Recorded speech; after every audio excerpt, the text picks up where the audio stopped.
Jeremias, capítulo 32, a partir do versículo 38.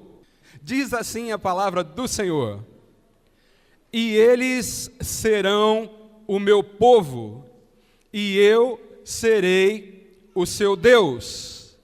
E lhes darei um mesmo coração e um mesmo caminho, para que me temam todos os dias, para o seu bem e bem de seus filhos depois deles. E farei com eles um concerto eterno, que não se desviará deles, para lhes fazer bem, e porei o meu temor no seu coração, para que nunca se apartem de mim, e alegrar-me-ei por causa deles, fazendo-lhes bem, e os plantarei nesta terra certamente, com todo o meu coração e com toda a minha alma. Quem crê que estas são palavras do Senhor para a nossa vida, faz um sinal assim com a mão. Quem fez esse sinal pode expressar esta fé aplaudindo esta palavra. Glórias a Deus! Aleluia, Jesus! Obrigado, Senhor, por tuas palavras. Os amados podem sentar-se. Aleluia! Está aí, meus irmãos, uma palavra das Escrituras. E em 2 Timóteo, capítulo 3, versículo 16, diz que toda a Escritura é divinamente inspirada e útil para nos ensinar, para nos corrigir, para recebermos instruções, a fim de que um homem de Deus... Tem homem de Deus aqui nessa noite? Quero ver. Tem mulher de Deus aqui nessa noite? A fim de que homens e mulheres de Deus sejam perfeitos, preparados para toda a obra, assim diz a palavra do Senhor. Quando vem uma palavra do Antigo Testamento, nós às vezes até podemos pensar que ela não vale mais. Não foi Deus quem chamou o Antigo Testamento de antigo. A gente é que chama. O homem é que colocou esse nome. E às vezes dá uma ideia de que ele está invalidado, que ele está antiquado, que ele foi substituído. Mas nós devemos saber que não é assim. Pois o Novo Testamento explica o Velho Testamento, e um só tem sentido com o outro. Seria melhor que tivéssemos chamados de Primeiro Testamento e Segundo Testamento. Mas, feitas essas considerações, agora eu posso dizer que em muitos aspectos, e creio que muitos aqui vão concordar, em muitos aspectos, nós estamos vivendo como nos dias de Jeremias. E o que acontecia naqueles dias que se assemelha ao que nós estamos vivendo hoje? Muito bem, eu rapidamente quero explicar que Jeremias era um profeta que falava de transformações, que falava da necessidade de ter um entendimento mais aprofundado sobre aquilo que era de fato a vontade de Deus. Ele dizia que aquele povo não deveria viver na superficialidade, mas que deveriam se voltar para o Deus verdadeiro, que não estava satisfeito com o modo como eles entregavam o seu culto ao Senhor. Eram sim religiosos, mas estavam distantes de Deus. E é assim que tanta gente tem vivido. É assim que tanta gente tem buscado se relacionar com Deus. Hoje, nós precisamos falar em arrependimento. Nós precisamos falar de mudanças interiores. Nós precisamos falar de sentimentos que verdadeiramente são aprovados por Deus. E não confundir o que funciona com o que é aprovado, porque nem tudo que funciona é aprovado por Deus. E essa é uma mensagem que foi pregada por Jeremias naquele tempo e que é para todos nós nesse nosso tempo. E outra semelhança é que falsos profetas no tempo de Jeremias pregavam diferente dele. Diziam paz, paz, prosperidade, Deus se agrada de tudo que está acontecendo aqui. Imagine que algum mal vai acontecer com Jerusalém. Imagine se vai acontecer o que esse maluco desse Jeremias está pregando, dizendo que o rei Nabucodonosor vai vir aqui e a Babilônia vai dominar esse país e vai levar todo esse povo aqui cativo. Então você tinha uma mensagem de confronto por parte de Jeremias e uma mensagem de conforto por parte de falsos profetas. Quem concorda que nos nossos dias as coisas estão girando em torno destas coisas também? Quem concorda aí? Faz o sinal. Amém. O povo de Deus precisa estar antenado nessas coisas, meus amados. Porque o resultado disso tudo a gente vê no versículo 38, que foi o primeiro que a gente leu. Eu quero dizer para você que o versículo 38, como está aí, diz muita coisa sobre o que estava acontecendo com aquele povo. E a gente já precisa se colocar no lugar deles, já precisa ir aplicando isso na nossa vida, porque verdadeiramente está aí a nossa prosperidade. Quando você lê na palavra que eles serão o meu povo, e eu serei o seu Deus. Preste atenção, não está dizendo eles são o meu povo, mas era o povo que Deus retirou do Egito, que guiou no deserto, que fez abrir também as águas do Rio Jordão, como já havia aberto do Mar Vermelho, e já distribuiu aquela terra para todos eles. Mas por que Deus está dizendo serão e não diz é? Porque Ele diz que Ele será futuro o seu Deus e não que era o Deus deles. Porque nós precisamos entender, irmãos, que Deus não deixa de ser Deus quando é desprezado por alguém. Não deixa de ser Deus. Ele continua sendo soberano, Ele continua sendo criador, Ele continua sendo o governante geral do universo. Ele continua sendo quem Ele é, independente do modo como o seu povo o trata. E aquele povo estava tratando com desprezo. Não tenho tempo para ler aqui versículos que dizem claramente que aquele povo não só virava o rosto para o Senhor, mas também as costas, desconsiderando completamente quem Ele era. Então era um tempo difícil, um tempo de frieza espiritual, um tempo de distanciamento de Deus. E a minha pergunta para vocês, meus amados, nas inspirações do Espírito é a seguinte: então, se Deus não estava sendo o Deus deles naquele momento, quem era o Deus deles? O que eles pensavam sobre isso? Será que eram tão inteligentes a ponto de apontar para um Deus que poderia ser maior que o Deus que havia libertado este povo do Egito, com poder, com autoridade, demonstrando graça, demonstrando amor, demonstrando proteção, segurança, tudo. Então eu queria colocar um título dessa mensagem, em cima desta parte que nós podemos analisar. Um povo que desconsidera completamente Deus, também poderia ser completamente desconsiderado por Deus. Sim ou não, amados?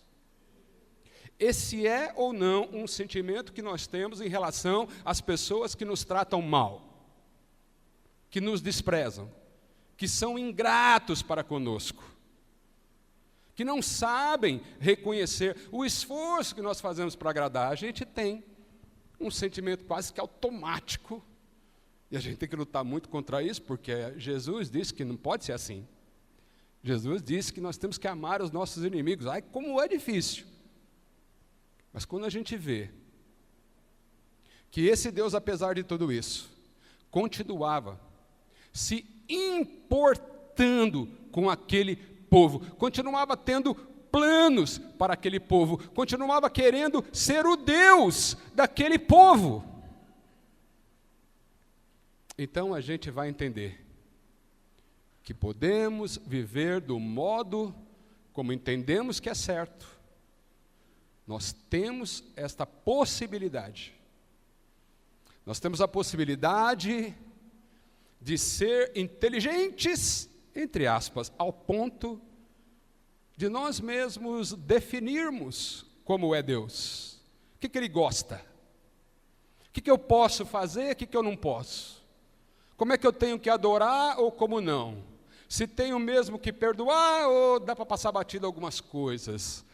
Se alguns pecados são admissíveis ou não, e se ele é tão bom, né? Então, consequentemente, olha, Deus não deve ficar triste com isso ou com aquilo, e bom, eu sei que na hora do vamos ver, eu vou clamar, e Deus vai me ouvir, porque Ele é misericordioso, e de fato é. Mas, meus amados, lembrem-se de uma coisa. Pedro diz em sua carta aquilo que nós conseguimos ver aí neste versículo. Eles serão meu povo, mas agora não são. Deus nunca deixou de ser Deus, mas Ele pode não ser o Deus de alguém. Entendem isso? Ele pode não ser o Deus de alguém, como não estava sendo o Deus daquele povo naquele momento. Então, vamos lá. Num sentido absoluto, Deus é soberano. Não tem o que discutir. Independente de como eu o trato, ou o que eu considero dele, meus pensamentos sobre quem é Deus, como é Deus, e às vezes até eu mesmo sou meu Deus. E tem muita gente vivendo assim. Mas no sentido relacional, no sentido de um relacionamento com Deus, pode ser que Ele não seja o Deus de alguém. E a minha pergunta é a seguinte, amados: por mais que alguém não tenha Deus como Deus, porque o despreza, porque entende que pode viver de qualquer maneira, porque não lhe dá a atenção, a honra devida em relação ao que Ele quer de nós, normalmente, grande parte das pessoas se importam plenamente com aquilo que eles querem de Deus, mas nem tanto com aquilo que Deus quer deles.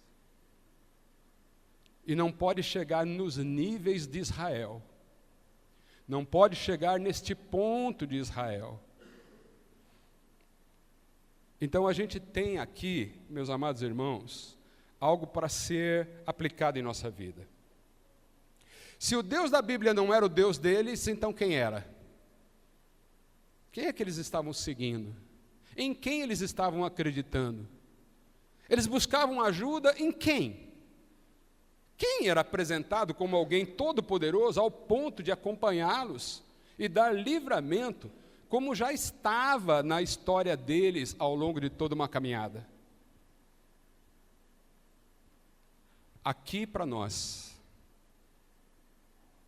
saber que Deus é Deus não é tudo. Não é tudo dizer que crê em Deus.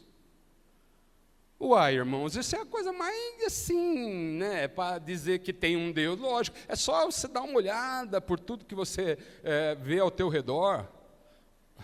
A gente falava do corpo humano hoje, por um acaso, a gente falava das plantas, a gente falava dos animais, e viu? Então, se não tem um Deus, como é que foi tudo isso? Então, falar que crer que Deus existe, vou contar para você que isso não é grande coisa. Lá em Tiago ele diz, olha, você crê que existe um Deus só? Muito bem, até os demônios creem e ainda estremecem. Tem gente que crê que Deus existe, mas nem estremece. Os demônios, nesse caso, além de crer, estremece. Quem é que está em vantagem aí? Quero nem pensar nisso. Não basta crer que Deus existe, mas nós temos que nos sujeitar a eles. Nós precisamos entender, meus amados, que Deus não é apenas poder. Porque poder Ele tem, claro. Mas quando nós nos referimos a Deus, nós precisamos pensar que Ele, além de ser poderoso, além de ser misericordioso, além de sim poder realizar tantos milagres em nossa vida, e glórias a Deus por isso, porque eu preciso de milagres, eu preciso de cura, eu preciso de saídas, de direção, e eu creio que todos aqui também precisam. Enfim, nós precisamos de Deus, e é por isso mesmo que Ele é o nosso Deus, é por isso mesmo que eu quero estar com esse Deus. Agora, queridos, vamos lá. A história mostrou que viver como eles viveram foi um grande engano. Sem aliança com Deus, essa aliança quebrada, que é o que a gente vê nesse versículo. Esse versículo não diz que Deus não queria mais ser o Deus daquele povo. Esse versículo não diz que Ele abandonou esse povo. Mas esse versículo mostra, só ele já seria suficiente para toda a palavra. Esse versículo mostra que a aliança com Deus havia sido quebrada. Sem aliança, sem Deus, sem misericórdia também, é viver por conta. E aí, rolaram 70 anos de escravidão na Babilônia. Sabe qual foi o maior problema desse povo? Eles entendiam o que tanta gente nos nossos dias também entendem sobre Deus. Pensam que Deus é um socorrista. Se acontecer alguma coisa com você de ruim, você recorre a Ele e Ele corre em teu socorro. E nós sabemos que Deus socorre, mas Ele não foi colocado como socorrista. Ele também não é apenas um fazedor de milagres. Jesus apresenta o próprio Deus, o Pai, e a gente sabe que Ele é Deus também, como sendo Rei, Senhor, Juiz, Pastor, Pai. É assim que nos ensinou Jesus. Ele realmente faz milagres. Jesus fez milagres, mas ele não pregava milagres. Onde é que você viu Jesus dizendo, olha, sai por aí, chama o povo necessitado e traz que eu vou curar todos? Ele não dizia isso, isso acontecia naturalmente. E quando ele curava, para você entender o que eu estou falando, ele ainda dizia, viu, vai e não conte nada para... Vai e não conte nada para...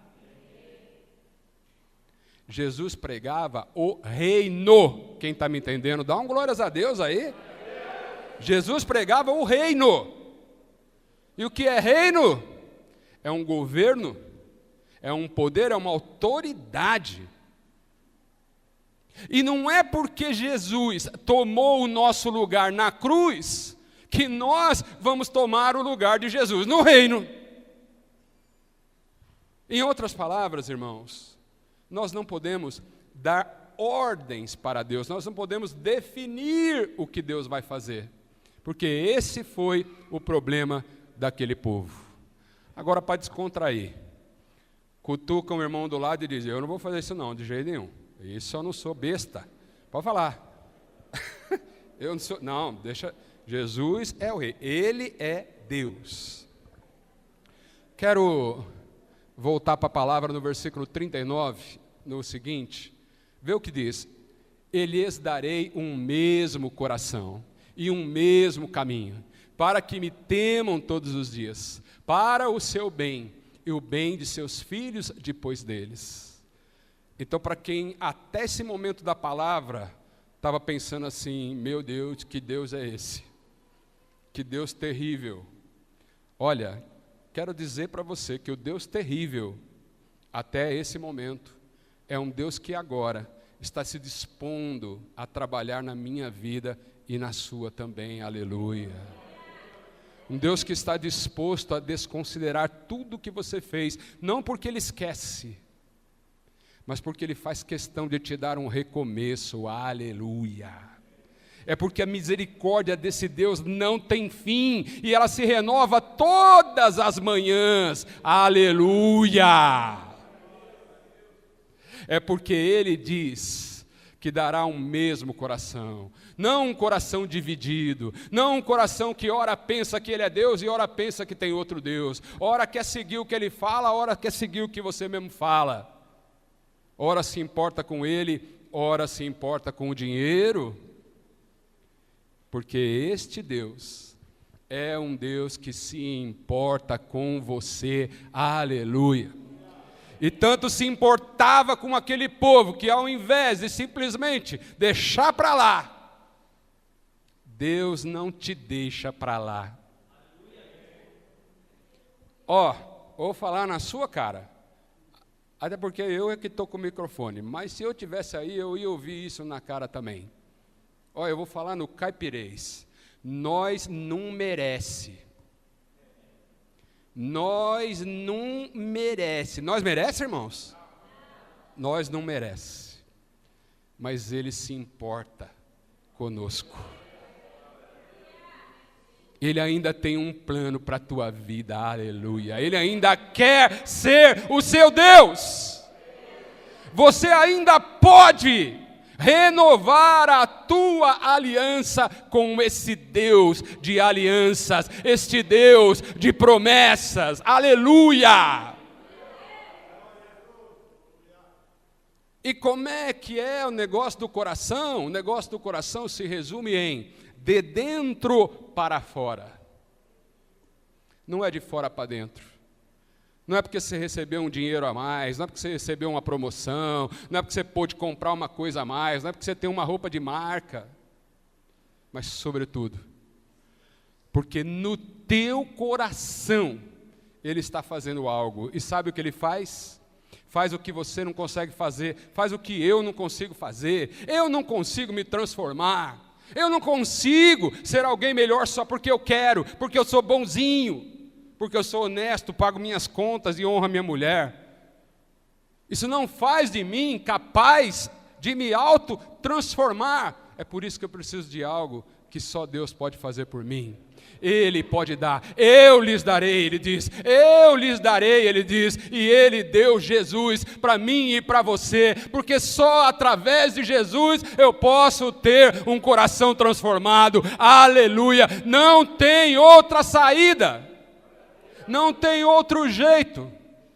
Se você não se entregar para o Senhor Jesus, se você não der a sua vida para Ele, vai passar muito tempo desejando o teu próprio bem, o bem dos seus filhos e o bem dos filhos dos teus filhos, e pode ser que você não veja. Se há esperança, essa esperança está em Jesus.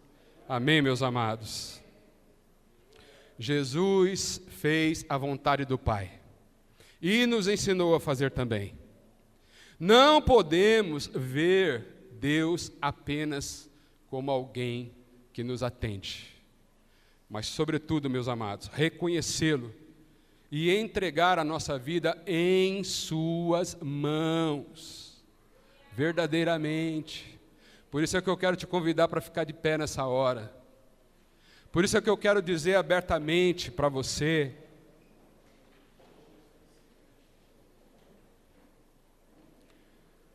que assim como ninguém aqui, eu nem vou perguntar se quer cair, porque ninguém quer cair.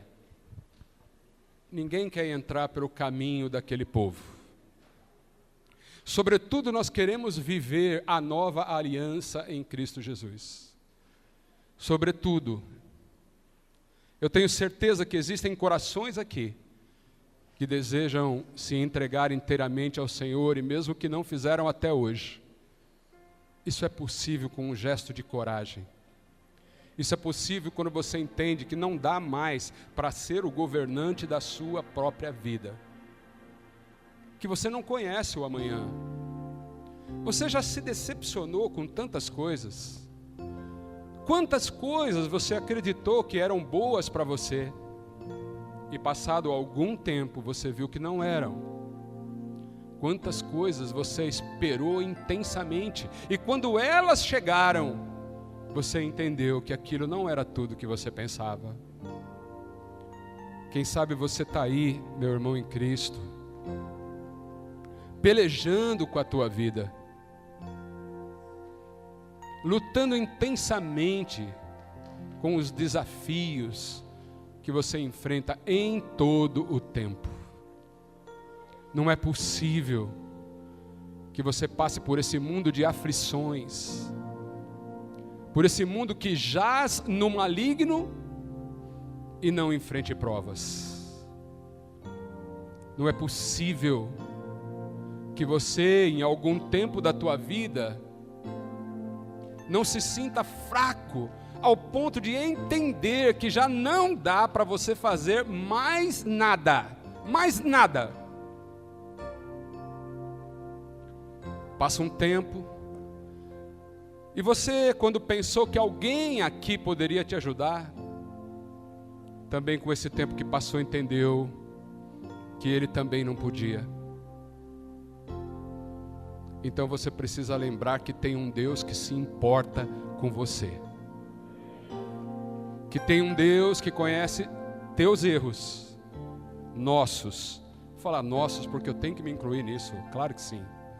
Um Deus que conhece nossos erros, um Deus que conhece nossos pecados, um Deus que conhece nossos pensamentos impuros, um Deus que sabe o quanto nós precisamos dele, um Deus que se apresenta como um Deus Salvador, como um Deus que entrega para nos remir dos nossos pecados, para zerar as nossas dívidas. E quem tem dívidas para zerar, vamos falar das financeiras, sabe como é bom chegar na última parcela daquele negócio que está caindo no cartão de crédito. É bom ou não é, amados? Muito melhor é saber que nós podemos recomeçar com o Senhor. É saber que podemos entregar a nossa vida do jeito que ela estiver nas mãos dEle. E que sob os cuidados dEle, nós seremos verdadeiramente vitoriosos. Chega, irmãos, chega de querer fazer coisas certas na igreja, como por exemplo, eu preciso trabalhar na área certa, eu preciso orar do jeito certo, eu preciso entender a palavra do modo certo, eu preciso me aplicar mais nisso, eu preciso me aplicar mais naquilo, e de fato, nós precisamos de tudo isso mesmo. Eu não estou dizendo que não. Mas onde está o problema com isso? O problema que acontecia com aquele povo, eles realizavam os cultos e achavam que Deus impediria qualquer espécie de prova na vida deles, e não é assim. Nós não podemos fazer todas essas coisas boas com um único propósito, de que Ele realize coisas que são do nosso desejo. Eu desejo coisas, eu quero que Ele me dê coisas, eu quero que Ele me faça uma cura, eu quero que Ele me dê algo que eu não tenho hoje. Em troca disso, eu faço algumas coisas para Ele. Chega, irmãos. Chega, rapidinho, só dá uma cutucada, não precisa nem olhar para Ele e falar, chega disso. Para com isso. Porque o versículo 40, ele fala de algo que é para fechar. ele fala que fará com eles quem? Com aquele povo que a gente pode chamar de ordinário, mas é que nós é ordinário também, então assim, fica meio, né? E farei com eles, um concerto, o quê? Eterno. Então por que eu vou ficar correndo tanto, desvairadamente atrás de benefícios passageiros, quando o mais importante para a minha vida, para a tua vida, é ter um concerto eterno com o Senhor? Você sabia que Deus quer ter um concerto eterno com você? Ah, mas é com você mesmo, igualzinho fez com aquele povo. Abaixa tua cabeça, fecha os teus olhos, quero orar por todos nós. Senhor Deus e Pai amado nosso, muito obrigado por tua palavra. Muito obrigado por ser tão bondoso para conosco. Muito obrigado por ainda querer fazer um concerto conosco e nos dar a possibilidade de recomeçar em qualquer tempo. Muito obrigado, Deus querido, porque o Senhor não tem olhado para o nosso passado, mas tem preparado um plano de concerto eterno para cada um de nós.